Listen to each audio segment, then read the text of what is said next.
The Chiefs made a splash early in free agency by signing one of the top young tackles on the market in Jawaan Taylor. But could the Chiefs add another tackle in the upcoming draft?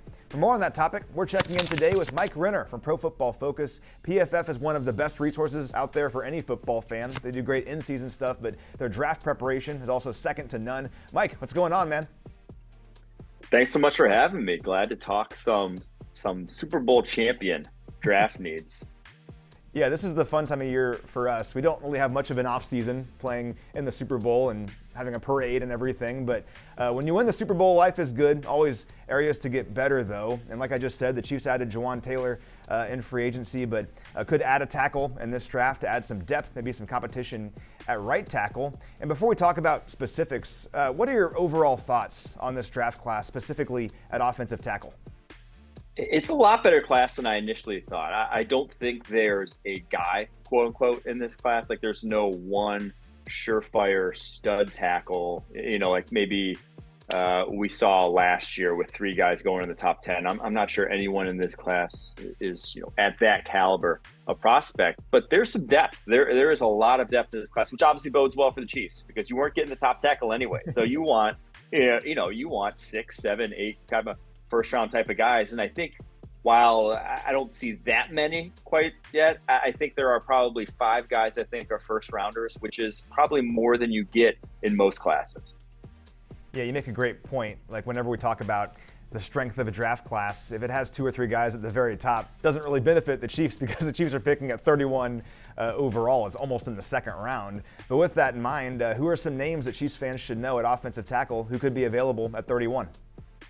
Yeah, I think your dream scenario of who you're really hoping falls to 31 is either Anton Harrison, the Oklahoma tackle, or Darnell Wright, the Tennessee tackle. Because the top 3, Peter Skoronski, Paris Johnson, Broderick Jones, I think Chiefs fans probably all know those names by now. They're not going to fall that far. There's just zero chance any of those guys make it. Those guys are still, tackle is still a position that Chiefs aren't the only one that need it. A lot of teams around the NFL need tackle. So those guys are going to go early. But the other 2, I think, are your dream scenarios of who you're hoping falls there because they have their own sort of maybe concerns in some way, shape, or form, but I think are both NFL ready in terms of pass protection and offer that obviously, if you're the Chiefs, matters first and foremost. Now, one thing that Brett Veach has been really great at during his tenure as Chiefs general manager is finding talent later in the draft. It's not all about the first round. And look at a few years ago, finding Creed Humphrey in the second round, Trey Smith, one of the best guards in the NFL, in the 6th round. Still crazy to think the Chiefs got him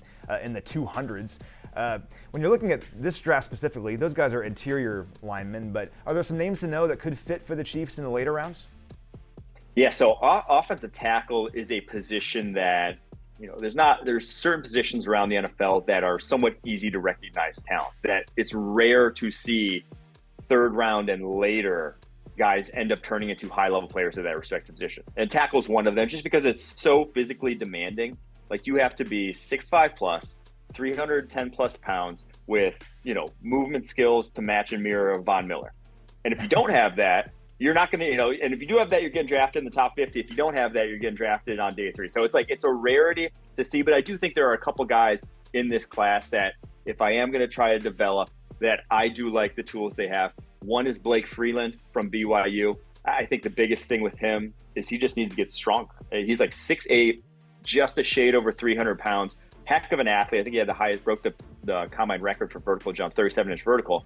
But he just needs probably about 20 pounds of muscle before you're even willing to play him on an NFL field. So, if you are talking about day 3 tackles, they're not starting right away anyways. So he offers all those sort of traits you want in a developmental sort of guy. The other guy I'd put in the mix that I want to develop is Carter Warren from Pittsburgh. He kind of reminds me a lot of Lucas Niang in some ways, in that he has all the traits, the tools, the movement skills, the arm length. It just kind of needs to get refined a little bit more. He needs a good offensive line coach at the next level. He's a guy where you're probably going to give him in the 4th, 5th round because his tape is so inconsistent, because he is so behind the 8 ball and raw athletically. But if he puts it together, could be a player at the next level. So those are 2 guys, if you're looking in the 4th, 5th round, that I'd highlight.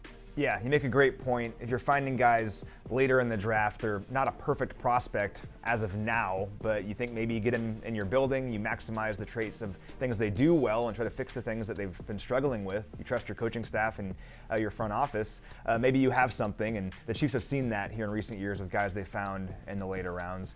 You mentioned Lucas Niang. He's still in this building. He still has a great shot at being the Chiefs' right tackle in 2023. Darian Kennard, a rookie from last year, is also on this roster. But based on what you've talked about here, if the Chiefs want to add a tackle in this draft to maybe compete at right tackle going into this season, seems like they'll have plenty of guys to choose from. Mike, awesome stuff, man. Really appreciate your time. For sure. Thanks so much for having me, Matt.